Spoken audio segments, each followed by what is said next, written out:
and he could not have possibly been involved in any of the ceremonies in the manner in which they have indicated. We have therefore recorded a statement, and the senator is free.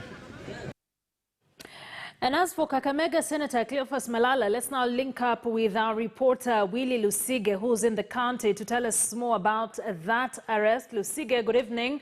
The last we heard was that Kakamega Senator Cleophas Malala was being ferried to the county. Has he arrived? What have you heard? What are you hearing on the ground?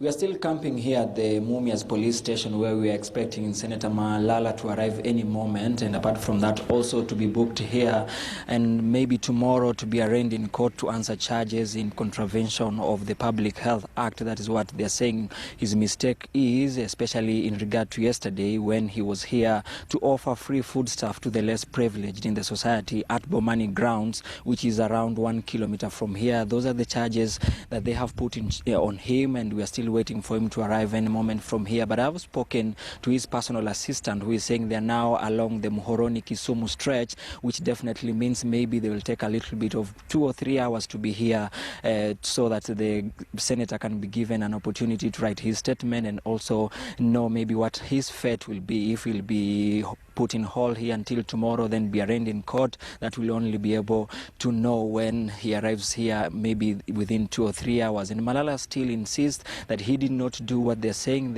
For him, he says that he was arrested actually because of his strong stand to do with the current third generation revenue sharing bill, which has been discussed also today at the Senate. And he's saying he's being intimidated because he does not support the current bill and is only championing for that win-win formula for all the counties. So we will be waiting here until he arrives, and then we'll be able to get a clear picture on what will transpire after that. And most of the people are also concerned about the current political temperature here in Western. We can say indeed in the course of the day we saw a number of chaos and protests within Kakamega, but they were able to be controlled by the police. So we are